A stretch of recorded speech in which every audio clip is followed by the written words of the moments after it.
पहले तो सभी बच्चे ध्यान दें कि कल से सुबह 6 से 8 क्लास है और 7 बजे सेमीकंडक्टर स्टार्ट होगा, तो आप सेमीकंडक्टर वाले में ज्वाइन कर सकते हैं। 6 से 7 न्यूक्लियाई की क्लास चलेंगी, 7 से 8 सेमीकंडक्टर, इस तरह से होगा। अभी हम चलते अपने कल वाले काम को कंटिन्यू करते हैं। कल कुछ क्वेश्चंस के थ्रू हम आगे बढ़ रहे थे और लास्ट में मैंने आपको 2 सवाल करने के लिए दिए थे। कौन से 2 सवाल दिए थे, क्या क्या बताया था? एक तो CRO और एक LCD, 2 चीजें लिखी थी हमने, ठीक है। CRO या CRT क्या होता है, और हमने केवल इंट्रोडक्शन पार्ट पढ़ा था और इंट्रोडक्शन पार्ट में ही ये बहुत कुछ आ रहा था, ये सारा का सारी चीजें। तो अभी हम शुरुआत करें अगर अपनी, पहला सवाल अगर आपने लिख रखा है कि व्हाट इज CRO, तो वो वाला हम स्टार्ट कर रहे हैं, ठीक है। तो हमारा पहला टॉपिक या उस सवाल का आंसर लगा लो, तो आप हेडिंग डाल लें कैथोड रे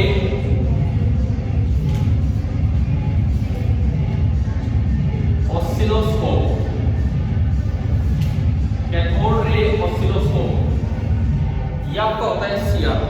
तो उस सवाल के आंसर में आप हेडिंग डाल लीजिए, तो थोड़ा बहुत हम पढ़ते हैं इसके बारे में कि क्या होता है क्या नहीं होता है, ये चीज़ हम स्टडी करें। कैथोड रे ऑसिलोस्कोप, आपने कभी अगर देखा हो हॉस्पिटल्स वगैरह में या कहीं पे स्क्रीन पे वेवफॉर्म बनती दिखी है, मूवी में भी बहुत दिखाते हैं हॉस्पिटल्स का सीन, यूं ही चलता रहे तो ठीक है और फिर उसके बाद खत्म, है ना, देखा होगा वो। तो ये सब जो स्क्रीन पे जो दिखता है वो सब CRO ही है। CRO की मदद से ही आप ये चीज़ें देख पाते हैं। तो है क्या, इसे डिफाइन कीजिए। It is a two dimensional visual display, it is a two-dimensional visual display of the signal waveform,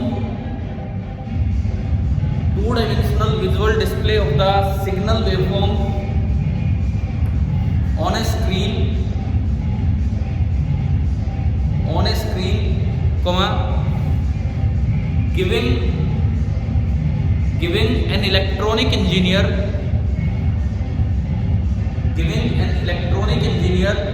an eye, एक आंख उसे प्रोवाइड करता है, an eye to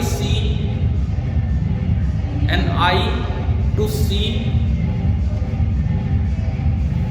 what is happening inside the circuit, an eye to see what is happening inside the circuit। CRO क्या होता है, 3D picturisation तो इसमें हो नहीं पाता, कोई डेप्थ वगैरह नहीं दिखती, बस 2D पिक्चराइजेशन होता है कि कौन सी डिस्प्ले हो जाता है, मतलब वेवफॉर्म का वेव शेप क्या है उसका डिस्प्ले हो जाता है स्क्रीन पे। ये आपका सिंपली क्या होता है, CRO होता है, ठीक है। मैंने उसका एग्जांपल दिया जो आप लोगों को दिखता रहता है यहाँ पे। अरे अभी भी बताओ, क्या आवाज़ मेरी क्लियर सुन रही है? Yes sir. तो यार यहाँ तो इतना शोर शराबा हो रहा है, वो नहीं आ रहा, बाहर की आवाज़ नहीं आ रही क्या? बिल्कुल सर, बिल्कुल नहीं आ रहा। चलो ये तो बहुत अच्छी बात है, ठीक है। ये आपका CRO क्या है उसको हमने डिफाइन किया, लेकिन अब बाकी आती है कि हमने दूसरी चीज उसमें क्या लिखा था। मेन चीज क्या थी हमारे लिए, CRT मतलब कैथोड रे ट्यूब, ये इसका एक पार्ट होता है। तो इसके बाद आप हेडिंग डालें, उसी क्वेश्चन के आंसर में एक्सप्लेन कर रहे हैं। कैथोड रे ट्यूब ब्रैकेट में CRT, cathode ray tube, cathode ray tube bracket CRT।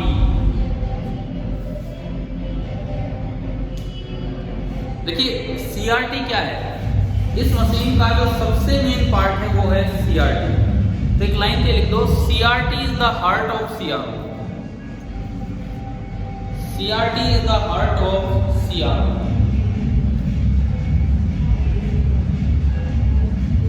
इसमें क्या होता है, देखिए CRT में शुरू में यहाँ एक इलेक्ट्रॉन गन होती है, इसको हमने बोला कि यहाँ से इलेक्ट्रॉन्स निकलेंगे, तो इसको इसको हमने नाम दिया इलेक्ट्रॉन गन। इलेक्ट्रॉन गन मतलब कल देखा था हमने कैथोड से इलेक्ट्रॉन निकल रहे थे कि एनोड से। वैक्यूम ट्यूब है कैथोड, ये वैक्यूम ट्यूब ही है, ये वैक्यूम ट्यूब ही है और इसके अंदर कैथोड से इलेक्ट्रॉन निकल रहे होते हैं। हीटेड कैथोड वही तरीका है, सेम वही तरीका है। हीटेड कैथोड है, यहाँ से इलेक्ट्रॉन निकल के आते हैं, उसके आगे एनोड्स होते हैं। कभी डेविसन एंड जर्मर एक्सपेरिमेंट में भी पढ़ा था हमने। इनको बोलते हैं फोकसिंग एंड एक्सेलरेटिंग एनोड्स। इनको हम बोलते हैं फोकसिंग एंड एक्सेलरेटिंग एनोड्स। यहाँ तक जो होता है, यहाँ से इलेक्ट्रॉन जनरेट होते हैं, उसके बाद एक इलेक्ट्रॉन बीम बन के आगे भेजा जाता है एनोड्स के थ्रू। ये होते हैं फोकसिंग एंड एक्सेलरेटिंग एनोड्स।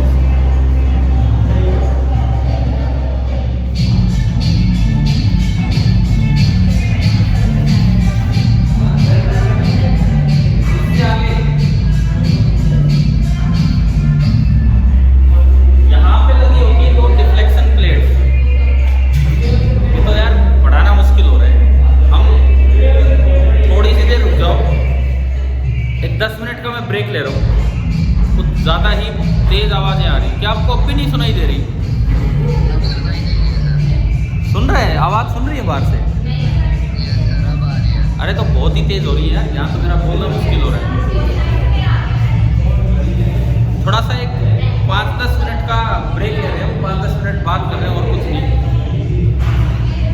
तो सुबह के टाइम के बारे में क्या विचार है? उठ जाओगे क्या? ठीक है, कल से 6 से 8 और इसमें 6 से 7 न्यूक्लियाई और 7 से 8 सेमीकंडक्टर एनालॉग इलेक्ट्रॉनिक्स। ये है 2 बार का भी सिस्टम खत्म है। जो बच्चा न्यूक्लियाई के टाइम ना उठ पाए तो कम से कम सेमीकंडक्टर के टाइम ज्वाइन कर दे, लेकिन यही हमारा टाइम होगा। फिर भी अगर कोई ना ज्वाइन कर पाए तो वीडियो रिकॉर्डिंग देखे, और तो क्या होगा।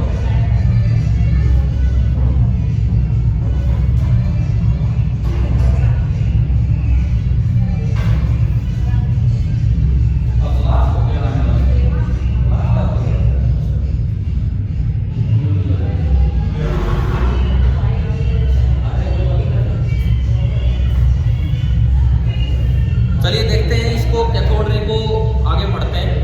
अभी तक हमने पढ़ा CRO क्या होता है। CRO का मतलब सिंपली डिस्प्ले दिखाने के लिए एक मशीन है। उसके अंदर और बहुत चीज़ें होती हैं, एम्पलीफायर, वो हमें नहीं देखना। उसके अंदर जो मेन चीज़ है वो क्या है? CRT सबसे मेन चीज़ है, that is the heart of CRO। और उसके अंदर क्या है वो चीज़ें हम स्टडी कर रहे हैं।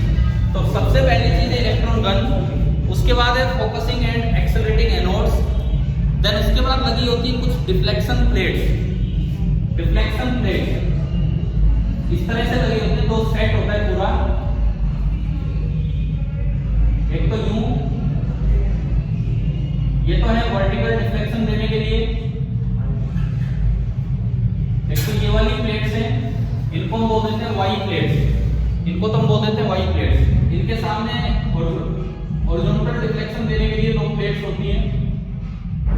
इनको बोला जाता है, ये जो है these are known as X plates। इस तरह से डिफ्लेक्शन प्लेट्स लगी होती हैं। ये जो पार्ट है, ये पार्ट है डिफ्लेक्शन प्लेट्स का। This is the part of deflection plates. और इसमें याद रखें, इन प्लेट्स को वाई प्लेट्स बोला जाता है, जो यूं लगी होती है, और जो यूं लगी होती है उनको बोलते हैं एक्स प्लेट। ये वाई प्लेट है और ये एक्स प्लेट है, इस तरह के नाम दिए जाते हैं। सबसे पहले इलेक्ट्रॉन गन, जहां हीटेड कैथोड इलेक्ट्रॉन प्रोड्यूस करेगा। फोकसिंग एंड एक्सेलरेटिंग एनोड, जो एक इलेक्ट्रॉन बीम बना के देंगे। डिफ्लेक्शन प्लेट्स हैं, एक को वाई प्लेट्स बोलते हैं, एक को एक्स प्लेट बोलते हैं। अब इसमें एक बात आप ध्यान रखना, जो सिग्नल डिस्प्ले होना है वो यहां लगाया जाता है। वाई के क्रॉस को क्या लगाया जाएगा? जो भी सिग्नल आपको स्क्रीन पे देखना है वो तो यहां लगाया जाता है। सिग्नल टू बी डिस्प्ले दिया जाता है। तो प्लेट्स हैं यहाँ, ये अप्लाई किया जाता है। और जो एक्स प्लेट्स हैं, एक्स प्लेट्स, जो भी आपकी एक्स प्लेट्स हैं, उनके पास आपको लगाना होता है एक वोल्टेज होती है जिसको नाम देते हैं रैंप वोल्टेज। एक वोल्टेज होती है, ये वैसे हम याद रखें बिकॉज इसकी फंक्शनिंग बहुत डेप्थ में नहीं आएगी, लेकिन जो चीजें छोटी छोटी है वो हम याद कर सकते हैं, क्योंकि इसका नाम तो है ही हमारी बुक में, कहीं भी ये चीजें पूछी जा सकती हैं। तो ये होती है रैंप वोल्टेज।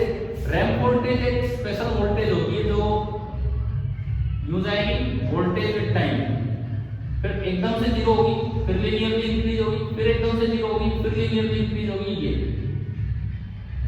तो आप ये याद रखिए कि इन दो सेट ऑफ डिफ्लेक्शन प्लेट्स पे, जो वाई प्लेट्स होती है उन पे लगाना होता है signal to be display, and जो एक्स प्लेट्स होती हैं उन पे लगाना होता है आपको एक रैंप वोल्टेज जो हमने यहाँ पे दिखाई है। और उसके बाद लास्ट एंड फिनिशिंग पार्ट की तरफ हम जा रहे हैं।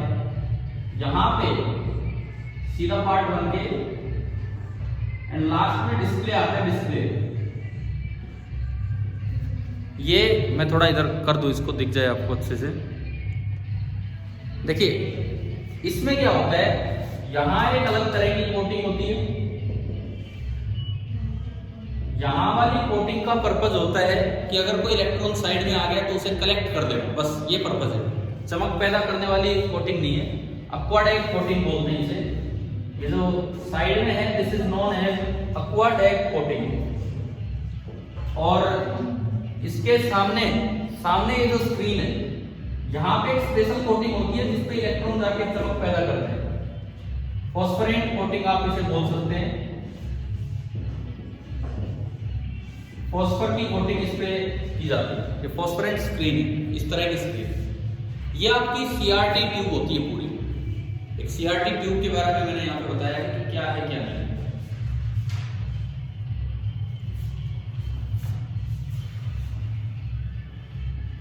अब कुछ शांति हुई है थोड़ी सी, जब डीजे निकल गया यहाँ से।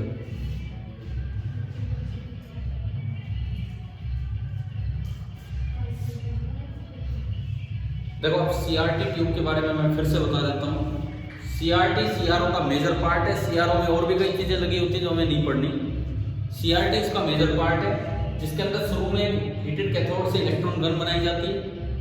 वहां से इलेक्ट्रॉन चलेंगे, जैसे डेविसन जर्मर एक्सपेरिमेंट में था वैसे इलेक्ट्रॉन को फोकस किया जाता है, बीम निकाली जाती है और उनको एक्सेलरेट किया जाता है जितनी वोल्टेज आप देना चाहें। उसके आगे दो प्लेट्स होती हैं, ये स्पेशल पार्ट है। एक को वाई प्लेट बोलते हैं और एक को एक्स प्लेट। वाई प्लेट के पास वो सिग्नल लगा दिया जाता है जो आपको डिस्प्ले करना है। एक्स प्लेट पे उसको कंट्रोल करने के लिए एक रैंप वोल्टेज होती है इस तरह की, शॉर्टूथ वेवफॉर्म भी इसे बोल देते हैं। इससे आगे एक एक्वाडाइक कोटिंग होती है जिसका काम है कि अगर कोई इलेक्ट्रॉन साइड में मुड़ भी गए या कहीं से प्रोड्यूस भी हो गए तो उनको कलेक्ट करना, उनको बस कलेक्ट करना, ये मेन काम है। साथ ही साथ ये एनोड का भी काम करता है, मतलब ये आगे एक्सेलरेट कराने का भी काम करता है। और लास्ट में फॉस्फोरेंट स्क्रीन बनाई जाती है, उस पे जाके जब इलेक्ट्रॉन टकराएंगे तो वहाँ जो सिग्नल वो दिखाना चाह रहे हैं वही सिग्नल आपको दिख जाएगा। तो हमें स्क्रीन पे वो सिग्नल दिखता रहता है। इसके अलावा बहुत कुछ है सीआरओ में जो हमें नहीं पढ़ना। तो सीआरओ या सीआरटी क्या है, क्या वो समझ आ गया है? ठीक है, क्या क्या टकराने के बाद कहीं नहीं जाएंगे। क्या हमने कभी ये पढ़ा है कि वहां पे चमक पैदा करने का वो काम करेंगे? ठीक है, हाँ, एनर्जी लॉस हो जाएगी सारी उनकी।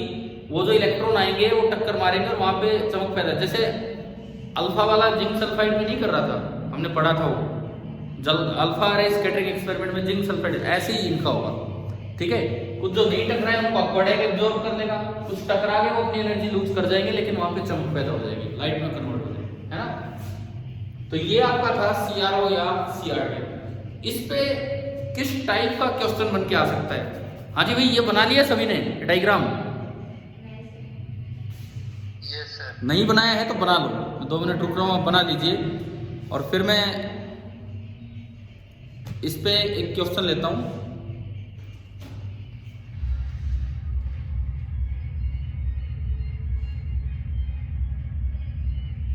इससे अच्छा तो हम 15 मिनट रुक के स्टार्ट कर लेते हैं।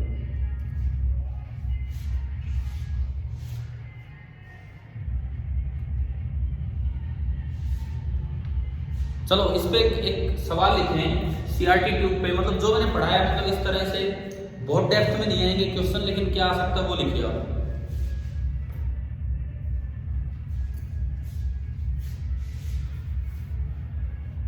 इन्हीं पे प्लेट्स पे ही बना देते हैं जैसे सवाल, कैसा भी आ सकता है। क्वेश्चन लिखो, the signal to be displayed, the signal to be displayed on screen of CRO is applied,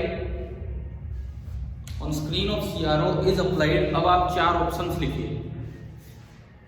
पहला option to the horizontal amplifier, पहला option to the horizontal amplifier, दूसरा option to the vertical amplifier, to the vertical amplifier, तीसरा option to the X plates,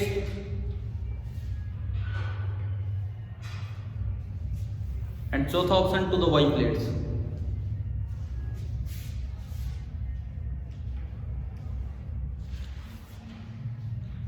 क्या आएगा? क्या आएगा भाई, जवाब दो, क्या आएगा इसका आंसर? Y plate. समझ आ रहे हैं ना क्या है सवाल? ठीक है, तो आंसर हो गया वाई प्लेट्स। तो इस तरह से सीआरओ सीआरटी पे सिंपल क्वेश्चन आ सकते हैं। तो ये वैक्यूम ट्यूब की तरह काम कर रहा है या सॉलिड स्टेट सेमीकंडक्टर डिवाइस की तरह? किस तरह काम कर रहा है ये? Vacuum tube. यहां इसके अंदर ये वैक्यूम ही रहता है पूरा, यहां लिख भी देते हैं आप कि वैक्यूम ही रहता है, और वही एनोड कैथोड टाइप पर्पस है, उसी तरह से स्टार्ट हो रहा है।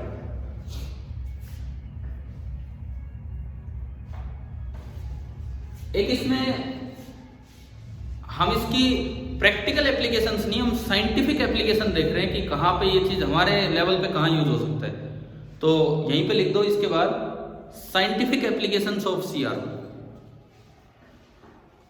Scientific applications of CRO.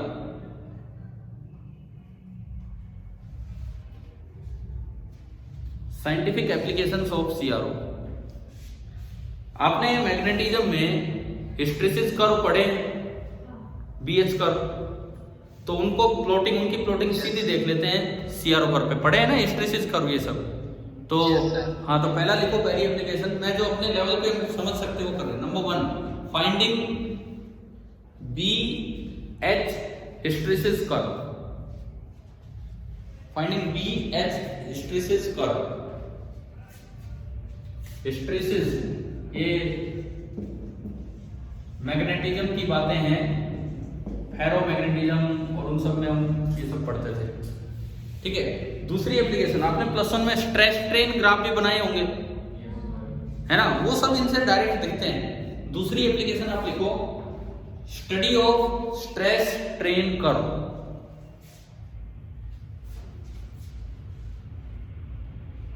Study of stress strain curve.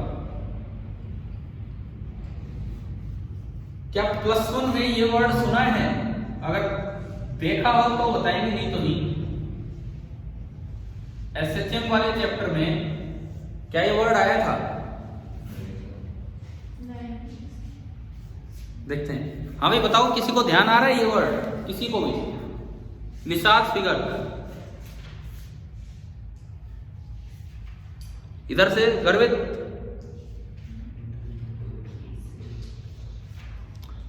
गर्वित बोलो, ध्यान आ रहा है कि नहीं ये वर्ड एसएचएम में?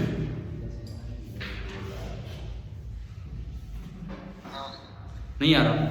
हम कभी कॉम्बिनेशन ऑफ, देखो हमने पढ़े थे, एक तो होते हैं along same axis. Along same axis दो एसएचएम अगर कंबाइन करें तो हम फेजर मेथड से ऐड कर देते हैं उनको, फेजर मेथड से डायरेक्ट। लेकिन अलोंग डिफरेंट एक्सिस, एक एक्स के अलोंग कर रहे हैं, एक वाई के अलोंग, वो कंबाइन करें तो कभी सर्कल बन जाता है, कभी इलिप्स बन जाता है, ठीक है, उन फिगर्स को क्या बोलते थे हम, क्या बोला करते हैं, उनको नाम दिए जाते हैं लिसाज फिगर, ठीक है। और +1 में एक बार अपने +1 के नोट्स देखना, मुझे लगता है कि पढ़ाए थे, तो एक बार अपने नोट्स देखना कि शायद लिसाज फिगर बनाने वर्ड आ रहे थे हमें, कोई इस तरह के डायग्राम वगैरह बनाए हों हमने SHM के समय। कोई भी डायग्राम जैसे इलिप्स बनेगा, देखो मैं थोड़ा सा आपको आइडिया दूं, हम इस तरह बनाते थे, ये 2 एक्सिस लिए, x axis y axis, phase difference इतना है तो ये सर्कल बना, फिर थोड़ा उनके बीच में लिया तो ये इलिप्स हो गया, फिर ये बिल्कुल स्ट्रेट लाइन हो गया, फिर ये इधर की तरफ कभी क्लॉकवाइज कभी एंटी क्लॉकवाइज। हाँ भाई बताओ, किसी भी बच्चे को याद आ रहा हो तो ये सब यस सर, आगे याद, यस सर, ठीक है। हो सकता है नाम याद नहीं थे, हम शेप भी तो करते थे उनकी, 2 SHM कंबाइन करके तो किए ना ऐसे सवाल, 2 SHM कंबाइन करके तो वो कभी तो सर्कल की तरह बिहेव करेंगे। देखो अगर सेम एक्सिस के लोग 2 SHM कंबाइन करते हैं तो रिजल्टेंट मोशन भी SHM होता है अगर दोनों का ओमेगा सेम है। लेकिन डिफरेंट एक्सिस के लोग कंबाइन करें, परपेंडिकुलर एक्सिस के लोग, तो कभी तो वो सर्कल बन जाता है, कभी इलिप्स बन जाता है, कभी स्ट्रेट लाइन बन जाता है, डिपेंड करता है पाथ किस पे, दोनों के फेज डिफरेंस पे, फेज डिफरेंस के अकॉर्डिंग ये चीजें वेरी करती हैं, वो था। तो ये लिसाज फिगर ना डायरेक्टली यहाँ से स्टडी किए जा सकते हैं। किसी को अगर थोड़ा डाउट हो या नहीं ध्यान हो, मैं फिर करवा दूंगा, थोड़ा रिवीजन टाइम में हम SHM के साथ ही ले लेंगे, ठीक है। तीसरी एप्लीकेशन आप लिखिए, third, frequency and phase determination, frequency and phase determination by using, ये लिख लो, बाय यूजिंग लिसाज फिगर्स।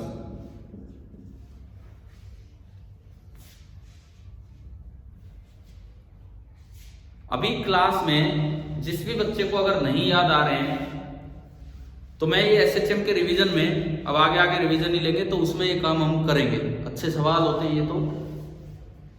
हाँ जी, क्लास में और किसी को याद आया कि नहीं आया? एक ये तो बोल रहे कि हाँ ध्यान आ गया है, फिर दोबारा आप ही बोल रहे हो आ गया है, वही और भी तो बच्चा बोले कि हाँ भी ध्यान आया। अरे किसी और को भी याद आया है कि नहीं लिसाज फिगर?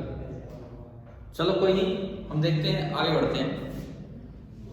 तो ये मैंने कल जो काम दिया था CRT CRO, उसके बारे में आपको कुछ पढ़ाया।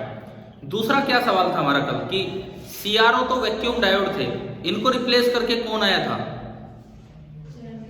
इनको रिप्लेस किसने किया था? अगला सवाल क्या था हमारा कल? LED या LCD? LCD हमने दूसरा, देखो नाम ध्यान आने में अगर दिक्कत है तो फिर तो काम होगा उसका। तो अगला सवाल जो है, अब थोड़ा उसके बारे में स्टार्ट करते हैं। व्हाट इज LCD, या हम LCD की डिटेल में नहीं चलेंगे, उसकी कुछ प्रॉपर्टीज पढ़ेंगे। तो नेक्स्ट हेडिंग आप डाल लो, क्वेश्चन लिखा है व्हाट इज LCD, तो चाहिए उसका आंसर की तरह बना लो, फुल फॉर्म लिख के हेडिंग डाल दो, liquid crystal displace. Next topic का नाम हम लिखें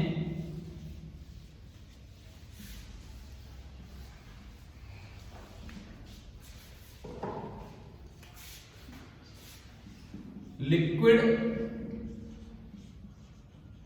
क्रिस्टल डिस्प्लेस।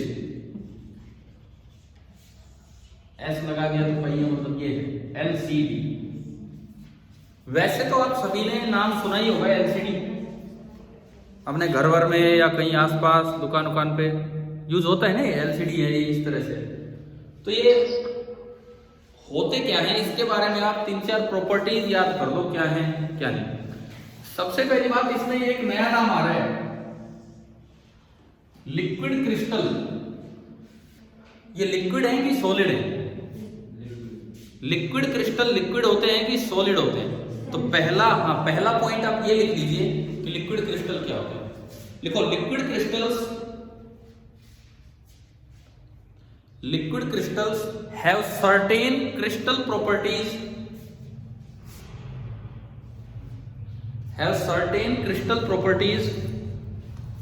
normally found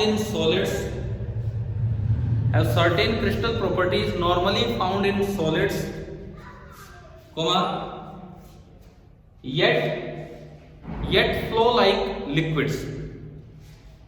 इनमें कुछ प्रॉपर्टी है जो सॉलिड्स की तरह होती हैं, लेकिन they flow like liquid, yet flow like liquids. तो अगर पूछा जाए तो बड़ा क्लियर नहीं होता कि ये सॉलिड स्टेट है या लिक्विड, तो इसे इनमें क्लासिफाई करना पॉसिबल नहीं हो पाता। अलग से मान लेते हैं कोई फोर्थ स्टेट है सॉलिड लिक्विड गैस के अलावा, इस तरह की। अच्छा, एक वर्ड आपने सुना होगा LED, light emitting diode. LED की फुल फॉर्म होती है लाइट एमिटिंग डायोड। दरअसल वो तो ना धीरे धीरे हम आगे बढ़ रहे हैं। पहले हम वैक्यूम ट्यूब की तरह हैं, वैक्यूम ट्यूब वाले, उसकी एप्लीकेशन देखी, वो क्या था, सीआरओ। उसके बाद आया एलसीडी। एलसीडी से भी थोड़ा सा जब सॉलिड सेमीकंडक्टर डिवाइस की तरफ आएंगे तो आएगा एलईडी। तो हमारा जब इलेक्ट्रॉनिक्स, एनालॉग इलेक्ट्रॉनिक्स के टॉपिक चलेंगे तो उसमें एलईडी आ जाएगा कि एलईडी क्या होता है, लाइट एमिटिंग डायोड होता है। तो एक बड़ा डिफरेंस जो है ना एलसीडी और एलईडी में, एलईडी में लाइट एमिटिंग डायोड, डायोड अपने आप लाइट जनरेट करेगा। एलसीडी में लाइट जनरेट नहीं होती है, आपको अलग से एक सोर्स लगाना पड़ेगा। एलसीडी केवल उसको कंट्रोल करता है, कैसे करेगा वो हमें नहीं देखना है बहुत ज्यादा। तो दूसरा पॉइंट आप लिखिए, सेकंड पॉइंट इसके बारे में, LCD does not generate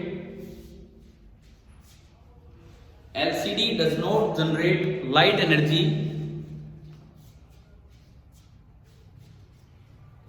bracket में लिख देना एलईडी जनरेट्स। एलईडी जो हम आगे पढ़ेंगे, अभी नहीं पढ़ रहे, एलईडी जनरेट्स, ब्रैकेट में आप ये चीज मेंशन कर देना, एलईडी जनरेट्स। ब्रैकेट के आगे चलो, but simply alter, ALTER, but simply alter or control the existing light to make selected areas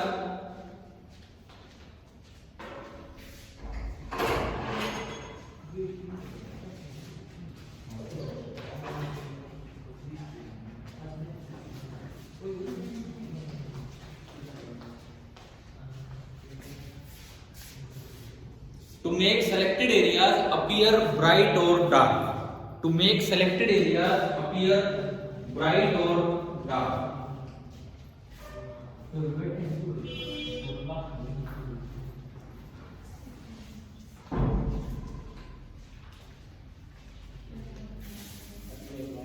bright और डार्क। एलसीडी क्या करते हैं, लाइट जनरेट नहीं करते हैं, वो जनरेटेड लाइट को कंट्रोल करते हैं। किस तरह से कंट्रोल करते हैं, किसी एरिया को ब्राइट कर देते हैं, किसी को डार्क। यार देखो एक सीधी सी बात है, ये एक बड़ा सिंपल फॉर्मेट होता है डिजिट्स को दिखाने का, न्यूमरल्स को दिखाने का। आप किसी को ब्राइट कर दो, किसी को डार्क कर दो। आपको मान लो इसमें 5 दिखाना है, 5 बनाना आता है ना, तो इसको डार्क कर दिया और इसको डार्क कर दिया और कुछ को क्या कर दिया, ब्राइट कर दिया। लेकिन फर्क ये है, जो एलईडी होंगे वो तो अपने आप लाइट को जनरेट करेंगे अंदर से, लेकिन इसमें आपको लाइट डालनी पड़ेगी, फिर उसको एडजस्ट किया जाता है किस तरह से। क्लियर है? तीसरा पॉइंट आप लिखिए, थर्ड पॉइंट। देखो ये इसकी एडवांटेज है, ये तो बहुत ही कम पावर जनरेट करते हैं, बहुत ही कम पावर कंज्यूम करते हैं। जो एलईडी होते हैं ना, एलईडी वो भी मिलीवॉट की पावर ले जाते हैं। इसमें तो डिस्प्ले में माइक्रोवॉट की पावर लगती है, माइक्रो मतलब 10⁻⁻6 वॉट। तो ये इसका कुछ एडवांटेज है। थर्ड पॉइंट आप लिखिए, तीसरा point, it has very low power consumption, bracket में लिख देना of the order of microwatt. Microwatt ऐसे लिख लेना, of the order of microwatt, इस तरह से। अच्छा, पर्पस क्या है इसका, यही, ये तो न्यूमरल है, अल्फा न्यूमरल भी बोल देते हैं, जैसे यार ABCD ये हो गए, या कई सिंबल्स भी होते हैं, स्पेशल सिंबल्स, समझ गए हो, इन सबको दिखाने के। तो नेक्स्ट पॉइंट आप ये लिखिए कि एलसीडी का काम क्या होता है। It is used for It is used for displaying. It is used for displaying the numeric and alphanumeric characters. Used for displaying the numeric and alphanumeric characters.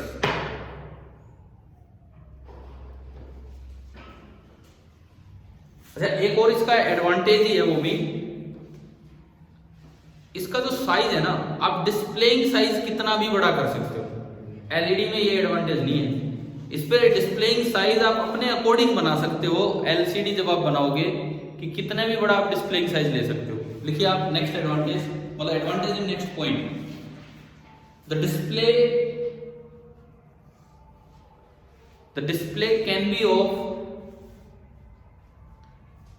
Can be of any convenient size. जो display है वो किसी भी convenient size का हो सकता है। मैं एक आखिरी पॉइंट लिखवा रहा हूं एलसीडी के बारे में, जो दरअसल इसकी ड्रॉबैक्स के बारे में। इसकी ड्रॉबैक्स क्या है, तो लास्ट पॉइंट में ड्रॉबैक्स ये लिख दो आप, हेडिंग डाल के कि ड्रॉबैक्स। आखिरी पॉइंट में हम इसके ड्रॉबैक्स ही लिख रहे हैं। सबसे पहला ड्रॉबैक है ये रिलायबल नहीं है। जरूरी नहीं है कि आप इस पार्ट को ब्राइट करना चाहो, इसको डार्क, ये कई बार उसमें फ्लिकरिंग हो जाती है और उससे गड़बड़ हो जाती है। तो ड्रॉबैक्स में बस लिखते चलो, कोमा लगा के आगे बढ़ते रहना। पुअर रिलायबिलिटी, ड्रॉबैक्स में एक तो ये कि पुअर रिलायबिलिटी, दूसरा ये कि इनकी लाइफ बहुत ज्यादा नहीं होती है, short operating life, poor reliability, short operating life. एक डिसएडवांटेज ये भी है कि एलईडी जब हम आगे पढ़ेंगे वो तो अपने आप लाइट जनरेट करेगा। क्या इसमें अपने आप लाइट जनरेट हो रही है? नहीं हो रही, हमें तो बाहर से कोई ना कोई सोर्स लेके लाइट देनी पड़ेगी। तो तीसरी डिसएडवांटेज ये हो जाएगी requirement of an additional light source, requirement of an additional light source.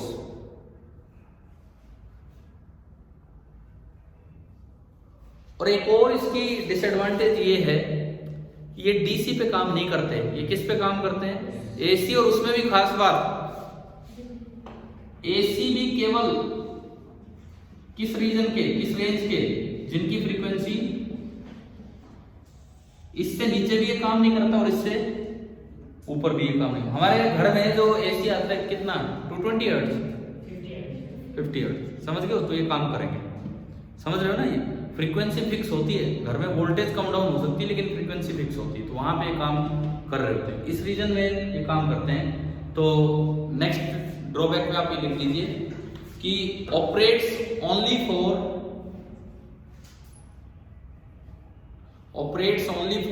AC in the frequency range,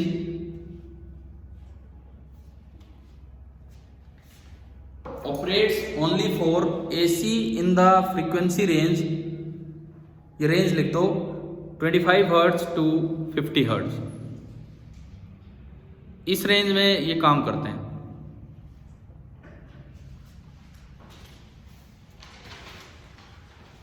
चलो तो अब ये बताओ, ये दो क्वेश्चन जो मैंने कल दिए थे करने के लिए, दो टॉपिक्स की तरह बना के, क्या वो दोनों समझ आ गए जिनके बारे में क्या क्या आ सकता है? पूरा एंसर्स तो मैं बहुत डेप्थ में जाना नहीं है कैसे काम कर रहे हैं, जो जो पॉइंट्स आ सकते थे मैंने बस वही आपको बताए हैं कि कैसे काम करते हैं। अभी क्लियर है सभी को? कैथोड, ठीक है, cathode ray tube and LCD.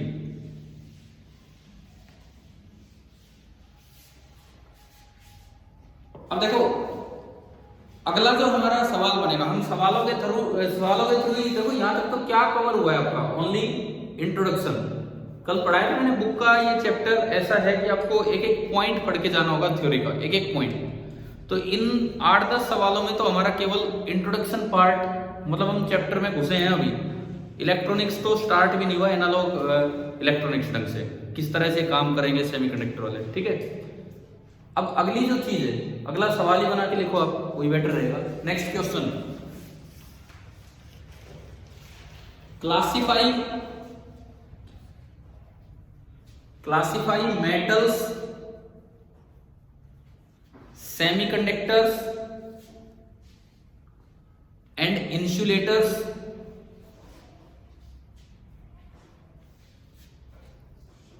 on the basis of their resistivity. Classify metals, semiconductors and insulators on the basis of their resistivity. Resistivity के आधार पे। तो इसमें केवल और केवल आपको रेंज लिखनी है बस। Number 1 metals. मेटल्स में आप लिख लीजिए कि जो रो होता है वो लगभग इस रेंज का होता है 10⁻⁸। क्या यूनिट क्या होती है रजिस्टिविटी की? ओम मीटर। रोयल बाई ए से आप निकाल सकते हो, ओम और मीटर के बीच में गैप आएगा, से लेके 10⁻² ओम मीटर। ओम और मीटर में गैप लगाना। दो यूनिट्स जब भी अलग अलग कंबाइन होती है तो हमेशा गैप आएगा। हाँ, अगर प्रीफिक्स लगे तो गैप नहीं आएगा। मिली ओम होता तो क्या गैप होता है इसमें? एम और ओम में नहीं होता, पर मीटर ओम है तो गैप होगा। दूसरा आप लिखिए सेमीकंडक्टर्स। सेमीकंडक्टर्स 10⁻⁵ ओम मीटर से लेके 10⁻⁶ ओम मीटर।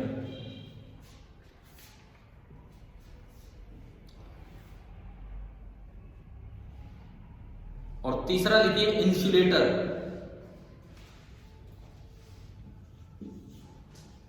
10⁻11 ओम मीटर से लेके, अच्छे से अच्छे इंसुलेटर यहां तक चले जाते हैं। देखो, कोई भी इंसुलेटर परफेक्ट तो होता नहीं है, मटेरियल होगा। परफेक्ट इंसुलेटर कौन है? वैक्यूम। वैक्यूम ही है परफेक्ट इंसुलेटर तो करंट का, ठीक है। और कोई भी होगा ना, एयर भी होगी, कोई भी गैस है, आप उसका ब्रेकडाउन तो कर ही सकते हैं ज्यादा फील्ड लगा के। तो हर एक की रजिस्टिविटी है, बहुत ज्यादा है, लेकिन वो कंडक्ट करवा सकता है इस तरह से। अगर यही सवाल आ जाता कंडक्टिविटी के आधार पे बताओ, तो रजिस्टिविटी का रेसिप्रोकल क्या होता है? कंडक्टिविटी। समझ गए हो ना? ठीक है। अब देखो, कुछ मिक्स भी हो रहा है। 10⁻³ कहां है? 10⁻³ इसमें है ना, और इसमें है, इसमें भी है। 10⁻³ दोनों में आ रहा है, तो केवल और केवल रजिस्टिविटी से बता पाना पॉसिबल नहीं हो पाता। ये केवल एक आइडिया देता है कि भाई क्या है, ये केवल और केवल एक आइडिया देता है। तो यहां पे एक लाइन लिख देना, the values of row, the values of rho are just the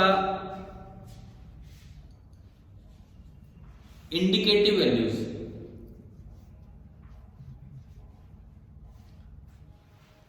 The values of rho are just the indicative values. There are some other major differences also. There are some other major differences also.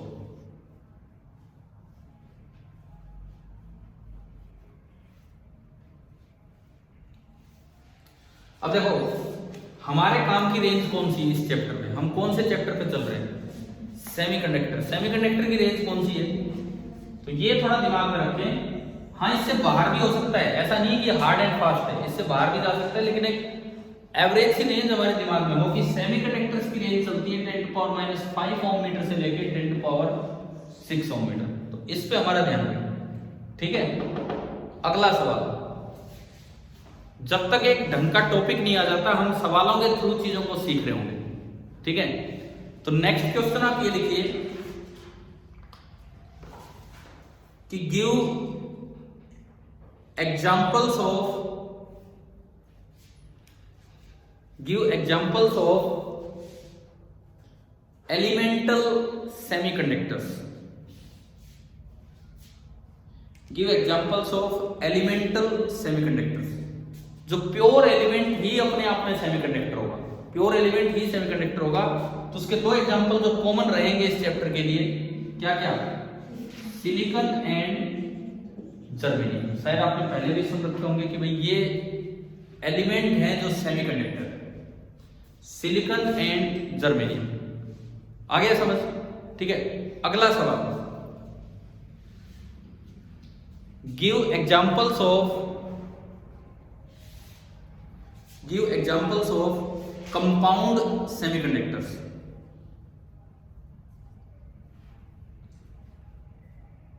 Give examples of compound semiconductors. अब एक काम करो, अपनी book खोल लीजिए, NCERT text book, और semiconductor chapter का दूसरा पेज। मेरी बुक में पेज नंबर है 468, नई बुक में कुछ अलग हो तो मुझे पता नहीं। मेरी वाली बुक में पेज नंबर 468 है, नई बुक में कुछ अलग हो तो पता नहीं। अब देख लो सेमीकंडक्टर का दूसरा पेज देखो। अब सुनो, इसमें क्या मतलब, मैं तो एक एक लाइन कवर करवा रहा हूं आपको, क्वेश्चन बना के लिखवा रहा हूं, तो इसका फायदा ये रहेगा कि हमें याद रहेगा। ये देखो आप, मेटल सेमीकंडक्टर इंसुलेटर इस पेज पे दिख रहा है। हाँ भाई, बुक खोली हो तो इस पेज पे नजर आ रहा है मेटल सेमीकंडक्टर इंसुलेटर, है ना?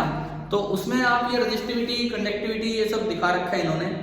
अब ये पहली मेटल की रेंज शायद उल्टी लिखी हुई है, 10⁻² से लेके 10⁻8 लिखी हुई है बुक में।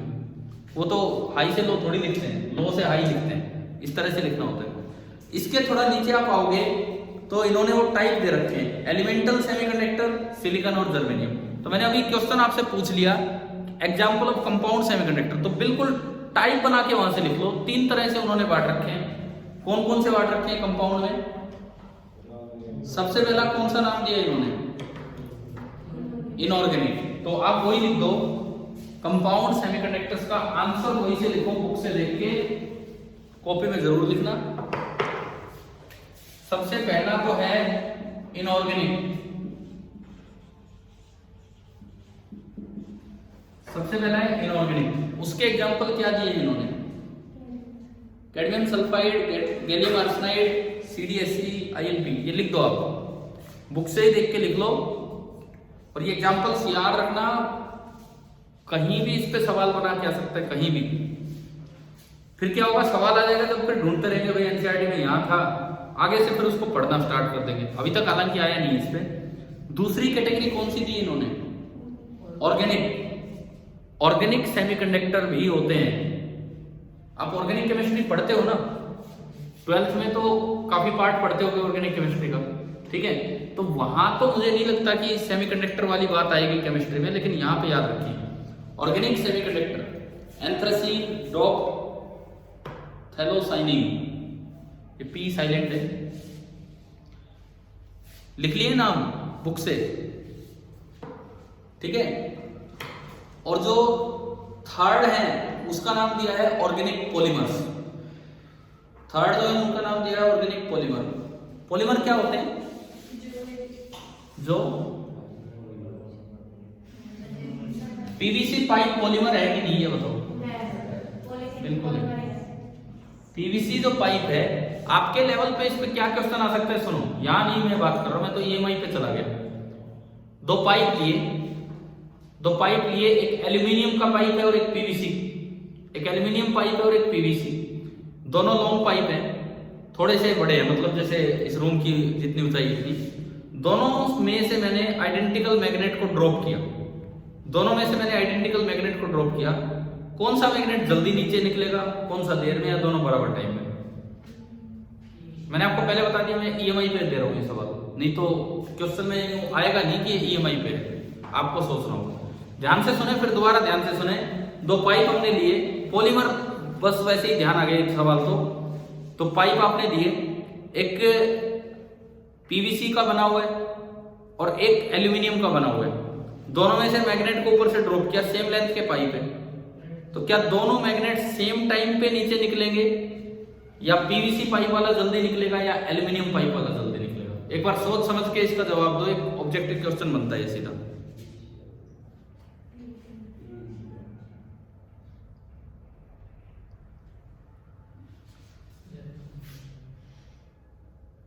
आंसर बन गया?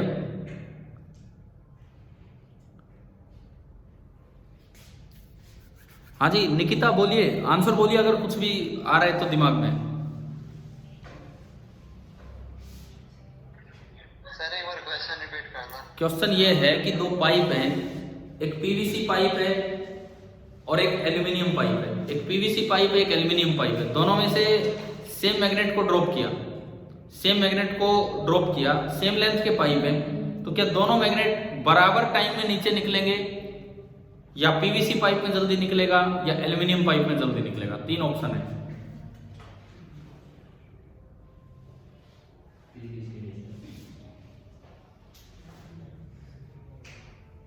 अब इसका आंसर क्या है ये जानने के लिए अपनी ईएमआई की बुक उठाना, अभी नहीं क्लास के बाद ईएमआई वाली बुक, एनसीईआरटी टेक्स्ट बुक उठाना ईएमआई वाली, और उसमें एक एक्टिविटी दे रखी है। आप ढूंढोगे अपनी किताब में, थ्योरी पार्ट में एक एक्टिविटी है, शायद एडी करंट्स के साथ हो गई शायद, और वहां से आप इसका जवाब कंफर्म करके फिर आप बताएंगे अगली क्लास में कि क्या है क्या नहीं। ठीक है भाई, ये क्वेश्चन ध्यान रखना, उसके साथ आप जवाब देंगे। तो ये आपने पढ़े कि ये 3 तरह के ये हैं। अच्छा, इस चैप्टर में हमें कंपाउंड सेमीकंडक्टर नहीं पढ़ने, हम मेनली कौन से सेमीकंडक्टर पढ़ रहे होंगे? एलिमेंटल सेमीकंडक्टर, सिलिकॉन, जर्मेनियम, उस तरह की चीजों पे हम चलेंगे। बल्कि हम तो टाइप पे ही नहीं चलने वाले हैं, हम तो केवल सेमीकंडक्टर पढ़ रहे होंगे क्या है। तो ये बताओ, क्या यहां तक अभी एनालॉग अब स्टार्ट होगा इसके बाद? अभी तक तो केवल एक इंट्रोडक्शन टाइप भी चलता रहा है, कि यहां तक समझ आ गया है कि नहीं? ठीक है, हमने एनसीईआरटी के 2 पेज कवर किए, केवल फर्स्ट एंड सेकंड पेज इस चैप्टर का। अब उसके बाद अगला टॉपिक आता है एनर्जी बैंड। एनर्जी बैंड अगला टॉपिक आता है। जैसे आप एक अकेले एटम में आप लेवल बनाते हो, एच एटम के आपने लेवल्स बनाए, ग्राउंड स्टेट -13.6, देन अगला लेवल -3.4, अगला लेवल -1.51। उसकी बजाय सॉलिड्स में लेवल की जगह बैंड बनने लग जाएंगे। तो अगली क्लास में हम ये वाला पार्ट लेंगे कि लेवल से बैंड कैसे बनते हैं। ठीक है भाई, हम कल कंटिन्यू करते हैं, और कल सुबह 6 से 8 टाइम है, 6 से 7 न्यूक्लियाई, 7 से 8 सेमीकंडक्टर। ठीक है, कल मिलते हैं सुबह।